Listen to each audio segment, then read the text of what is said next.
Welcome back. You're watching the Property Guide on ET Now. Happy New Year to you if you just tuned in. What we're doing this week is taking a look at 2014. What the market's going to look like, where you should be focusing your money. We did talk about Bangalore and Pune. It's time for us to talk about the most complicated and interesting property market in the country, and that's Mumbai. Now, property prices over the last year have witnessed sharp spikes in specific pockets of Mumbai.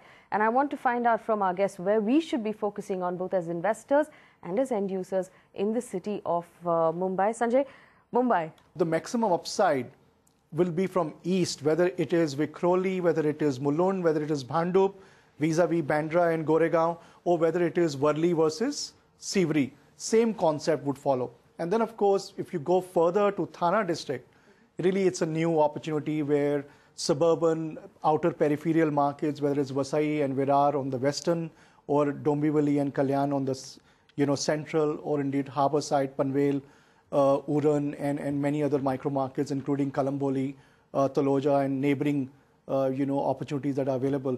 All of these promise a lot of appreciation, but depending on the budget where you want to invest, these are the pockets to go about. Those are a lot of pockets. I have a clue of what you're going to say if I ask you what's your favorite location in Mumbai. Are you going to say Chembur? Frankly, at this point of time, anything which is within the 5 kilometers radius of Central Business District, that is BKC, will not go wrong in terms of appreciation, in terms of quality of product which can be delivered in this specific 5 kilometers radius. I guess Chembur is a dark horse there, considering the connectivity which is going to happen in terms of Santa Cruz-Chembur Link Road, monorail, many other things which are basically coming in and around Chembur. That's a location one needs to watch. We need to watch specifically the locations like what Sanjay said as Sivri or eastern suburbs. Those are locations where you can see appreciation, you can see the quality of life, you can see the better products coming in there. Those locations actually will be good bets for 2014 and forward. We've been noticing Chembur for the last 1 year. It's run up a fair amount.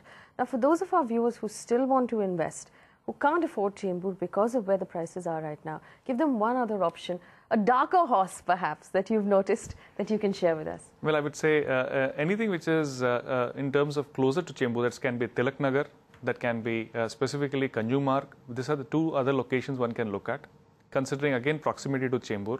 Jayashree, both of the gentlemen are talking to people who have slightly deeper pockets. Tell us what we should do in Mumbai if we're looking for a home to actually live in, which is really the toughest question in this city. Someone looking to buy their first home right now, what's your advice? Where would you like us to focus? I'll go with what activity I see on the site. I see a lot of interest in Vasai, Virar, the Navi Mumbai areas. Right up to Panvel, I see a lot of demand there, and people are actively searching.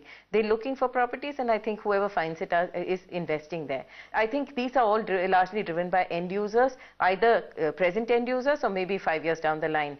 People who want to buy today and live tomorrow, or people who are looking at ready to move in apartments. The values have actually gone up a little bit, but I still think they are still affordable to a lot of buyers.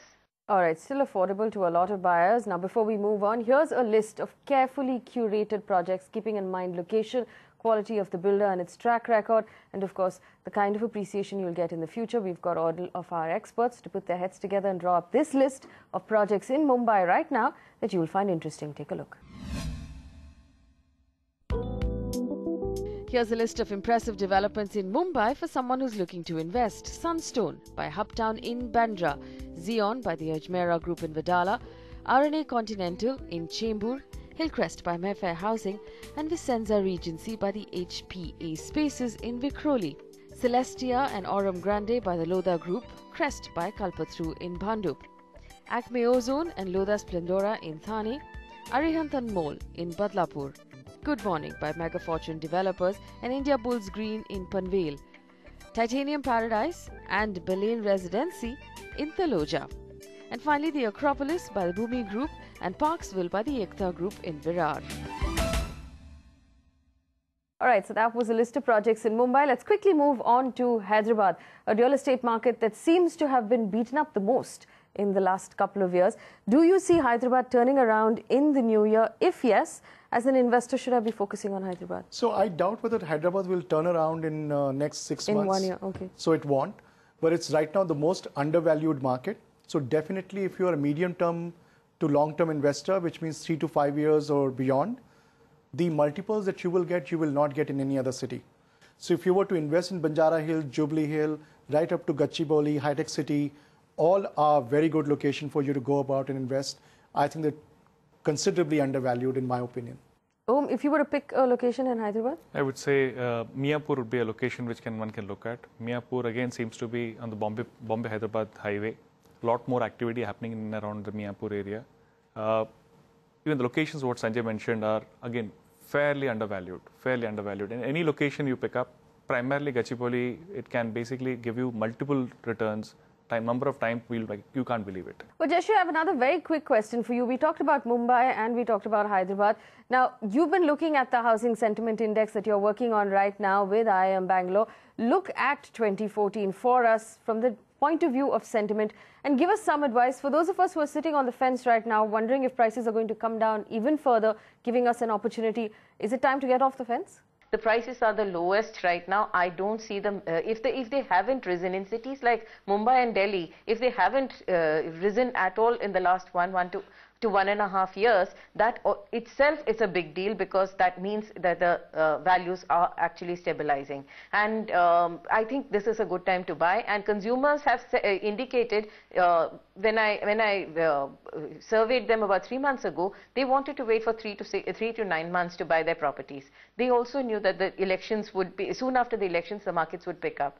We think that a lot of the fence sitters have started looking around very actively, are starting to buy. Today, the people who don't want to invest a little more, the next installment, they are willing to sell at reasonable rates. I think this is a good time to buy. All right, so this is a good time to buy, and this is our tip for you for the new year. While everybody else is sitting on the fence for another 6 months, use this window as an opportunity to find the right breaks in the market. Here's a list of property projects in Hyderabad that you might find interesting. If you're looking for a home in Hyderabad, here are some recommended projects. The Atria and the ARV Viva in Gachibowli, Aparna Aura and Jyoti Sinet in Jubilee Hills, Swan Lake in Kukatpalli, Prajay Megapolis and Manjeera Majestic Homes in High-Tech City, Civ Hills by BRC Infra in Manikonda and Panchajana in Miapur. Time for a very short break, but when we come back, we will talk about Delhi. We'll also talk about Chennai. We'll find out where you should focus your attention in these two cities. Don't go anywhere.